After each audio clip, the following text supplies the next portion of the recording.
Ada beberapa hadis yang ditulis oleh kitab Syama'il Muhammadiyah itu yang menggambarkan bagaimana Rasulullah itu rambutnya.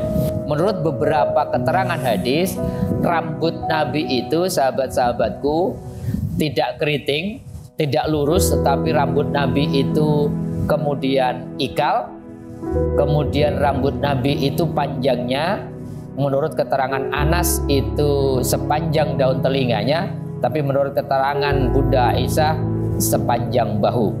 Sesuatu yang kelihatannya berbeda, tapi para ulama kemudian menarik jalan tengahnya. Memang kondisi rambutnya Nabi ini kadang-kadang sedaun telinga, kadang-kadang sebahu.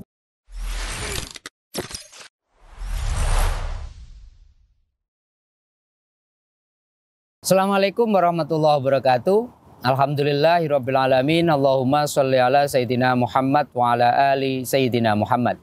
Sahabat-sahabatku pemirsa channel Tauhid Cinta, bertemu kembali. Kita akan melanjutkan kajian kita tentang satu kitab yang luar biasa yang membicarakan tentang sirah nabawiyah, yaitu kitab Syama'il Muhammadiyah yang dikarang oleh Imam At-Tirmidzi. Kita sudah memasuki bab ketiga dari buku itu, berbicara tentang fisik Rasulullah.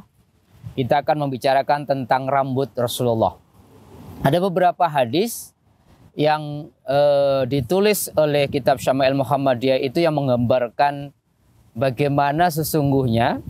Teman-teman sudahkah tahu bagaimana Rasulullah itu rambutnya? Ada beberapa riwayat. Yang pertama dari Anas bin Malik. Kita tahu Anas bin Malik itu orang yang pernah membantu di rumah Kanjeng Nabi selama 10 tahun. Beliau mengatakan kana sya'ru Rasulullah SAW nisfi udunaihi. Jadi Anas bin Malik punya testimoni berdasarkan beliau 10 tahun ikut Kanjeng Nabi, mengatakan rambut Rasulullah itu mencapai kedua telinganya. Jadi digambarkan rambut Nabi itu panjangnya itu setelinga Rasulullah. Tetapi ada hadis yang lain yang digambarkan oleh Aisyah. Kita tahu Aisyah adalah istri Rasulullah. Aisyah pernah mengatakan kuntu aghtasilu ana wa Rasulullah. Jadi Rasulullah itu Bunda Aisyah pernah mandi bareng Rasulullah. Dan kemudian mengatakan wa kana lahu sya'run fauqal jummati wa dunal wafrah. Menurut Aisyah, ketika beliau mandi bareng Rasulullah, mengatakan bahwa beliau memiliki rambut yang panjangnya mencapai atas bahu dan di bawah daun telinga. Jadi ada yang mengatakan kalau Anas itu panjangnya rambut Nabi itu sedaun telinga, tetapi kata Aisyah itu di atas bahu. Maka para ulama kemudian menjawab bukan hadis ini bertentangan, tetapi ini adalah kesaksian para sahabat Anas bin Malik dan Aisyah. Karena apa? Boleh jadi waktu Anas bin Malik mengatakan rambut Nabi itu sedaun telinga Nabi panjangnya, ketika Nabi memang panjang rambutnya segitu. Tetapi pada lain kesempatan Aisyah pernah membersamai Nabi, rambutnya itu sebau. Ini sesuatu yang tidak mesti kita pertentangkan, tetapi memang masing-masing kita kan kadang-kadang rambutnya panjang, ya, kadang-kadang rambutnya kita cukur pendek dan sebagainya. Ini tidak mesti harus kita pertentangkan. Ada lagi sahabat dari Barra ibnu Azib yang mengatakan kana Rasulullah SAW marbu'an ba'ida ma bainal mankibaihi wa kana jummatuhu tadribu syamhata udunaihi. Jadi dari sahabat Barra bin Azib, beliau mengatakan Rasulullah itu seseorang yang badannya proporsional, kemudian kedua bahunya bidang dan rambutnya menyentuh kedua daun telinganya.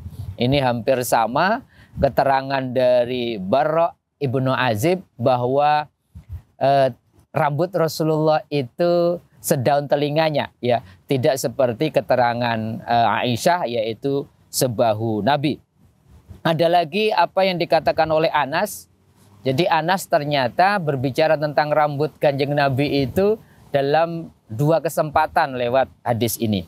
Beliau mengatakan, lam yakun bil ja'bi wala bil basti kana yablughu sya'ruhu samhata udunaihi. Jadi Anas ternyata mengatakan ketika ditanya bagaimana rambut Rasulullah, dia menjawab rambut beliau tidak terlalu keriting.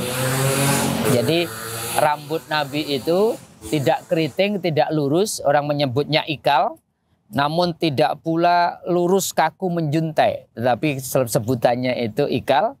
Panjangnya mencapai kedua daun telinganya. Ini keterangan Anas yang juga membicarakan bukan hanya panjangnya rambut Nabi tapi bentuknya ya. Tidak keriting, tidak menjuntai lurus tetapi ikal. Ada lagi sahabat Ummi Hani binti Abi Thalib. Jadi Ummi Hani itu saudaranya Ali, anaknya Abu Thalib, mengatakan qadima Rasulullah SAW Makkah qad mata walahu arba'u ghadair. Ini menarik.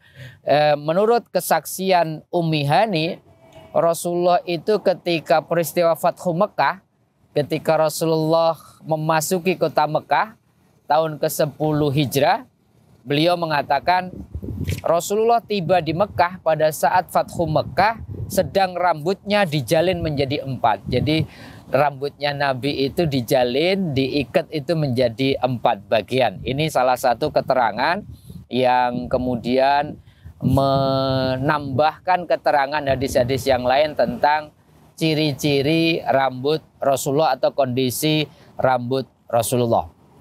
Dari beberapa hadis ini kita bisa simpulkan bahwa menurut beberapa keterangan hadis, rambut Nabi itu, sahabat-sahabatku, tidak keriting, tidak lurus, tetapi rambut Nabi itu kemudian ikal.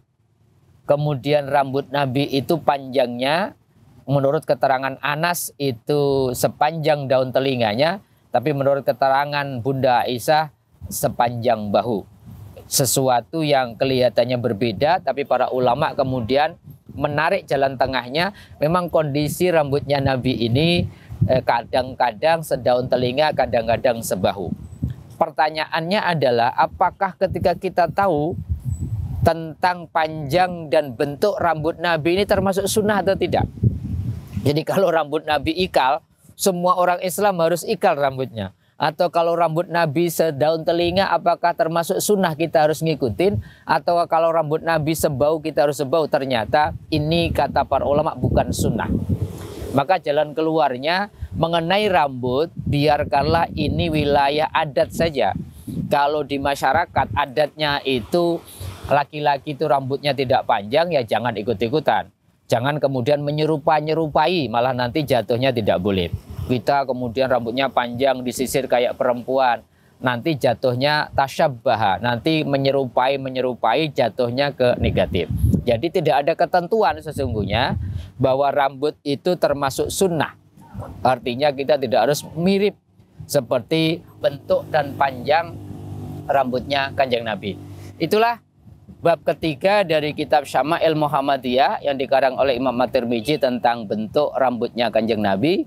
Mudah-mudahan kita semakin hari, semakin babnya kita tambah, kita punya gambaran. Ketika kita baca sholawat itu kita bisa khudur, menghadirkan sosok Rasulullah di dalam diri kita, sehingga kemudian kita lebih khusyuk, lebih bisa mengenal Kanjeng Nabi menjadi lebih utuh lagi.